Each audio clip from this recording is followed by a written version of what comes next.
Hi boys and girls. Reading time with Mr. Perry. The fun will never end. It's reading time.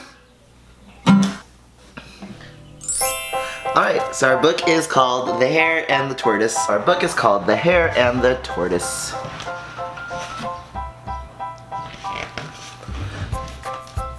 The hare was always boasting about how fast he could run. "I'm the fastest animal in the land," he would say. One day, the hare asked, "Who will run a race against me?" The other animals were fed up with the hare's boasting, but no one would accept his challenge because they were afraid of losing.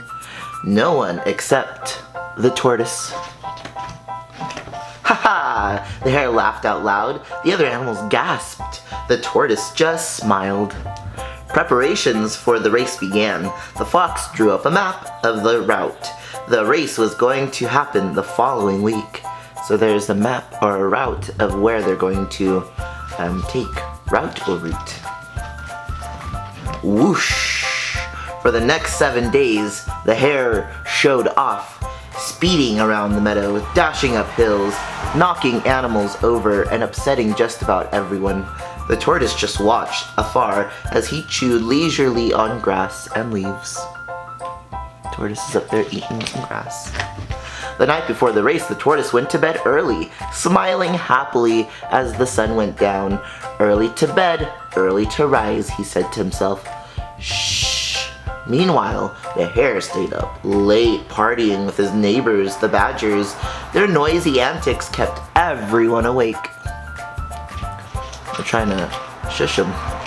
The next day dawned, bright and sunny. The tortoise awoke refreshed and full of energy. He ate a hearty breakfast, then he got ready for the race. The hare wasn't feeling quite so refreshed. His late night meant he had hardly slept at all. He felt exhausted. He poured himself a large glass of carrot juice and yawned loudly. That's why you should always go to bed early. Out in the meadow, the animals were gathering for the race. There's the start sign. There were stalls selling cakes and sandwiches. Balloons and banners had been tied to trees. It was starting to feel like a party. At last, it was time for the race to start. Feeling more like his usual self, the hare took his place at the start line. "Get ready to lose," he said to the tortoise. The tortoise just smiled. He didn't seem in the least bit worried. Then the fox began the countdown to the race. "On your marks, get set." The whistle blew, and they were off. Right.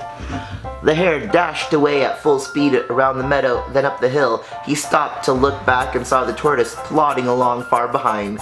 Grinning happily, the hare did a little dance on the hilltop. As he ran down the hill, the hare grabbed some crunchy lettuce from a field, and he stopped for a mid-morning snack.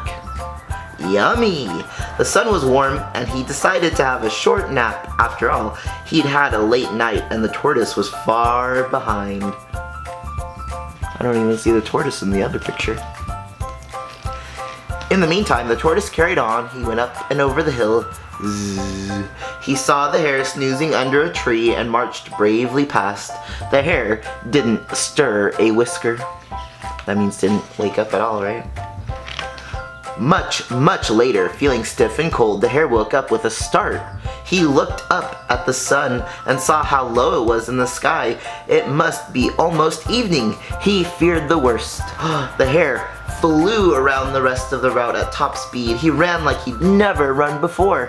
Pant, wheeze, but in the distance he heard shouting and clapping. He could just make out the tortoise nearing the finish line. With the finish line in sight and the crowd roaring him on, the tortoise staggered on as fast as he could.